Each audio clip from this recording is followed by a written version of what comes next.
नमस्कार प्यारे बच्चों, मैं सुखबीर सिंह आपका स्वागत करता हूं आपके अपने यूट्यूब चैनल सुखबीर कृषि स्टडी पॉइंट में।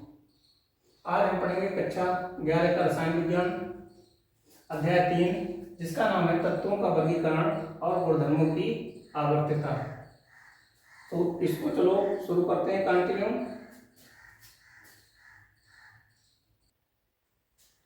अब हम पढ़ते हैं तत्वों के वर्गीकरण की आवश्यकता क्यों हुई, या कि तत्वों को बांटने की आवश्यकता क्यों हुई। तो 18वीं शताब्दी से पहले हमें बहुत कम तत्व ज्ञात थे, तो जिनका अध्ययन करना बड़ा सरल था। उनके भौतिक गुणों के बारे में, उनके रासायनिक गुणों के बारे में अध्ययन करना काफ़ी सरल था। जैसे जैसे हमारा समय बीतता गया, वैसे वैसे अनेक तत्वों की खोज होती गई। जब तत्वों की खोज होती गई तो उनकी संख्या भी क्या हुआ, बढ़ती गई। तो तत्वों की संख्या अधिक होने के कारण इनका अध्ययन करना काफी कठिन हो गया। जब अध्ययन करना कठिन हो गया तो हमारे वैज्ञानिकों ने इनको वर्गीकरण के लिए अपने अपने मत प्रस्तुत किए। अपने अपने मतों के आधार पर विभिन्न वैज्ञानिकों ने इनका वर्गीकरण किया। तो इनके बारे में हम पढ़ेंगे। तो यहाँ पर हेडिंग है हमारा तत्वों के वर्गीकरण की आवश्यकता। आखिर तत्वों के वर्गीकरण की आवश्यकता क्यों हुई। तो 18वीं शताब्दी से पूर्व बहुत कम तत्व ही ज्ञात थे। 18वीं शताब्दी से पहले हमें बहुत कम तत्व ज्ञात थे, जिससे इनके गुणों के बारे में अध्ययन करना, जिससे इनके गुणों के बारे में अध्ययन करना क्या था, सरल था। परंतु जैसे जैसे समय बीतता गया वैसे वैसे लगातार अनेक नए तत्वों की खोज होती गई। वैसे वैसे अनेक नए तत्वों की क्या हुई, खोज होती गई तथा तत्वों की संख्या में वृद्धि होती गई, जिसके कारण इनका अध्ययन करना काफी कठिन हो गया। क्या हुआ, कठिन हो गया बच्चों।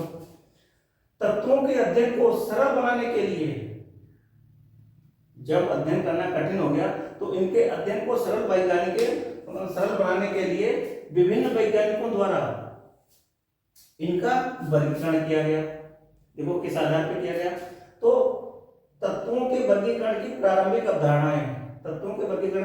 अवधारणाएं क्या हैं। तो इनके वर्गीकरण की प्रारंभिक अवधारणाएं निम्नलिखित हैं। इनके वर्गीकरण की प्रारंभिक अवधारणाएं क्या हैं, निम्नलिखित हैं। पहली अवधारणा क्या है, तत्वों का धातुओं और अधातुओं के आधार पर वर्गीकरण। जो तत्वों का वर्गीकरण किया गया वो किसके आधार पर किया गया, धातुओं तथा अधातुओं के आधार पर तत्वों का वर्गीकरण किया गया। देखो कैसे किया गया कि सर्वप्रथम लेवोसिये ने, एक साइंटिस्ट है लेवोसिये, जिसे हम रसायन विज्ञान का जनक भी कहते हैं। सर्वप्रथम लेवोसिये ने तत्वों को धातु तथा अधातु के आधार पर वर्गीकृत किया। लेवोसिये ने क्या किया, तत्वों अपना मत प्रस्तुत किया कि तत्वों को धातुओं और अधातुओं के आधार पर इन्होंने क्या किया, वर्गीकृत किया। परंतु कुछ तत्व ऐसे भी पाए गए कि जिनमें धातु और अधातु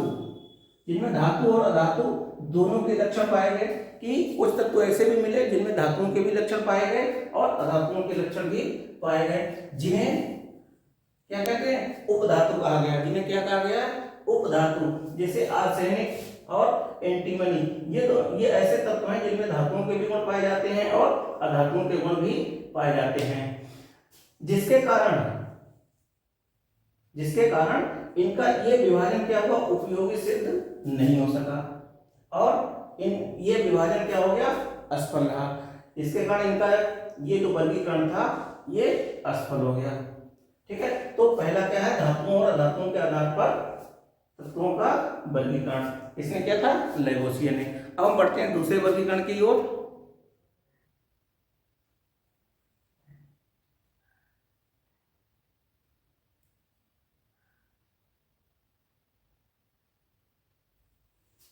अब आगे बढ़ते हैं दूसरा वर्गीकरण हमारा क्या है बेटे, प्राउट का वर्गीकरण। प्राउट का वर्गीकरण क्या कर रहा है कि सन 1815 में प्राउट एक साइंटिस्ट हैं, तो हाँ, सन 1815 में प्राउट ने ये बताया कि सभी तत्व हाइड्रोजन के बने होते हैं। इन्होंने क्या कहा था कि जितने भी तत्व हैं वो सभी किसके बने होते हैं, हाइड्रोजन के। इन्होंने कहा कि तत्वों का भार, जो तत्वों का भार है हमारे और तत्व हैं उनका भार हाइड्रोजन, तत्वों का भार हाइड्रोजन के भार के क्या है, हाइड्रोजन के भार का पूर्ण गुणज होता है। अर्थात तत्व का भार बराबर n गुणे हाइड्रोजन का भार, जहां n बराबर कोई भी यहाँ पर धनात्मक पूर्णांक हो सकता है, जैसे 1 2 3 4 डॉट कुछ भी हो सकता है। अच्छा, इनकी कमी क्या रही, इनकी कमी ये रही कि सभी तत्व हाइड्रोजन से नहीं बना सकते हैं, कि सभी तत्वों को हम हाइड्रोजन से नहीं बना सकते हैं। सभी तत्वों के परमाणु भार पूर्ण संख्या नहीं होते हैं, सभी तत्वों के परमाणु भार होते हैं हमारे पूर्ण संख्या नहीं होते हैं। कुछ तत्वों के परमाणु भार दशमलव संख्या में भी होते हैं। जैसे Cl का परमाणु भार क्या होता है 35.5, यानी कि क्लोरीन का परमाणु भार होता है हमारा 35.5, जिसके कारण प्रावट का वर्गीकरण क्या रहा, जिसके कारण प्रावट का वर्गीकरण असफल रहा। तो इसी के कारण इनका वर्गीकरण क्या हो गया, असफल हो गया। अच्छा, अब जो तीसरा वर्गीकरण है हमारा बहुत इंपॉर्टेंट वर्गीकरण है और एक परीक्षा में काफी पूछा जाता है, ठीक है। वो वर्गीकरण क्या है, डोवे-रायलेर का त्रिक सिद्धांत। ये वर्गीकरण है डोवे-रायलेर का त्रिक सिद्धांत। डोवे-रायलेर क्या बताया था कि सन 1827 ईस्वी में डोवे-रायलेर ने समान गुण वाले, यानी कि समान गुण वाले तत्वों को 3-3 के समूह में डिवाइड किया। इन्होंने डोवे-रायलेर ने क्या किया था, सन 1827 ईस्वी में समान गुण वाले तत्वों को 3-3 के समूह में डिवाइड किया, यानी कि 3-3 के समूह में रखा, जिसे त्रिक नाम दिया गया। क्या नाम दिया गया बेटे, त्रिक नाम दिया गया। इनके अनुसार यदि समान गुण वाले तत्व, यदि समान गुण वाले 3-3 तत्वों को, समान गुण वाले तत्वों को लें तो 3-3 तत्वों को उनके परमाणु भार के बढ़ते क्रम में उनके परमाणु भार के किस क्रम में रखा जाए, बढ़ते क्रम में रखा जाए, तो बीच वाले तत्व का परमाणु भार पहले और तीसरे, तो बीच वाले तत्व का परमाणु भार पहले और तीसरे के परमाणु भार का क्या होता है, औसत होगा, या इसे हम समांतर माध्य कह सकते हैं। तो क्या इन्होंने बताया कि यदि समान गुण वाले तत्वों को 3-3 तत्वों को उनके परमाणु भार के बढ़ते क्रम में 3-3 के समूह में रखा, 3-3 तत्वों को उनके परमाणु भार के बढ़ते क्रम में रखा जाए, तो बीच वाले तत्व का परमाणु भार पहले और तीसरे तत्व के परमाणु भार का क्या होता है, औसत होता है या समांतर माध्य होता है। अब यहाँ पे हमने मान लिया एग्जाम्पल लिया है, माना एग्जाम्पल हमने ले लिया है कि माना 3 तत्व हमने मान लिए A, B और C। हमने ये तत्व माने हुए तत्व है बेटा, ये 3 तत्व हमने मान लिए हैं A, B और C है। अब इनको हमने क्या किया, 3 के समूह में रखा। तो यहाँ पे क्या है कि जैसा कि इनके सिद्धांत के अनुसार कि B का परमाणु भार बराबर A का परमाणु भार प्लस C का परमाणु भार, A का परमाणु भार और C के परमाणु भार बटे 2, तो A प्लस C बटे 2 इनके परमाणु भारों का औसत किसके बराबर होगा, B के परमाणु भार के बराबर होगा, यानी कि बीच वाले तत्व के बराबर होगा। अब इनके हम एग्जाम्पल के बारे में जानेंगे, इसको आप नोट कर लो, फिर आगे बढ़ते हैं एग्जाम्पल की तरफ।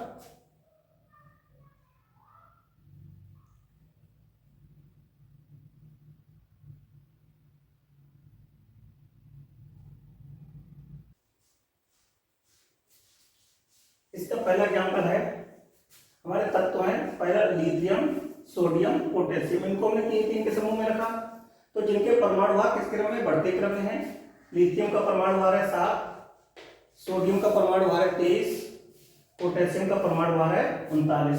तो हमने क्या बताया था कि बीच वाले तत्व का परमाणु भार पहले और तीसरे तत्व के परमाणु भारों का क्या होता है, औसत होता है। तो बीच वाला तत्व हमारा कौन सा बेटे, सोडियम, तो लिथियम का परमाणु भार और पोटेशियम का परमाणु भार। अच्छा, औसत निकालना है, दो औसत के लिए 2 तत्व यहाँ पे, तो बटे 2 कर दिया, या समांतर माध्य निकाल दो, तो लिथियम प्लस पोटेशियम बटे 2, तो लिथियम का 7 प्लस 39 कितना हो गया, 46। अब 46 का आधा कितना हो गया, 23। अब 23 किसका परमाणु भार आ गया, सोडियम का परमाणु भार आ गया। तो इनका ये सिद्धांत यहाँ तक सही चल रहा है।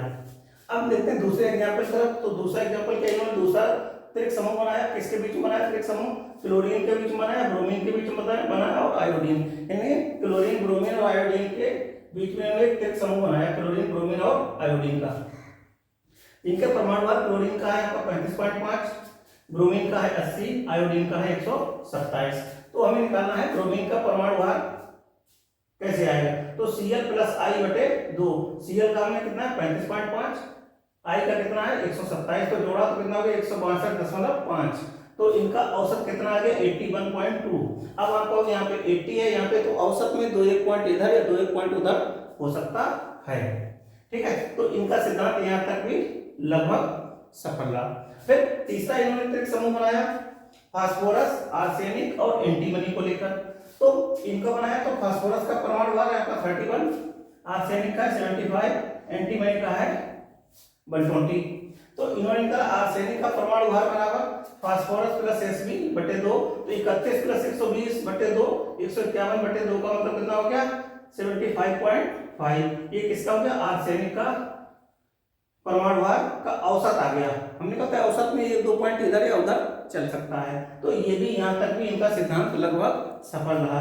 फिर आगे और ये तत्वों को त्रिक समूह बनाने में असफल रहे और तत्वों का ये त्रिक समूह नहीं बना पाए। तो इनकी सबसे बड़ी कमी क्या रही, यही कमी रही कि सभी तत्वों को 3-3 के समूह में नहीं रखा जा सकता है। सभी तत्वों को 3-3 के समूह में नहीं रखा जा सकता है, जिसके कारण इनका वर्गीकरण क्या हो गया असफल हो गया। और यहीं पे इनका वर्गीकरण क्या हो गया असफल हो गया। तो इन्होंने बताया है कि हम 3-3 के समूह में रखेंगे, बीच वाले तत्व का परमाणु भार पहले और तीसरे तत्व के परमाणु भार का औसत के बराबर होगा। और ये 3 एग्जांपल इन्होंने दिए। इनकी ये कमी रही कि सभी तत्वों को 3-3 के समूह में नहीं रखा जा सकता है, जिसके कारण इनका वर्गीकरण क्या हो गया असफल हो गया। इसको आप स्क्रीनशॉट ले लो, चाहे तो इसको नोट कर लो अच्छे से। फिर मिलते हैं नेक्स्ट वीडियो में, आगे इनके वर्गीकरण पढ़ेंगे और वर्गीकरण क्या है। फिर इसके बाद मिलते हैं अगले वीडियो में, इसको आप नोट कर लो।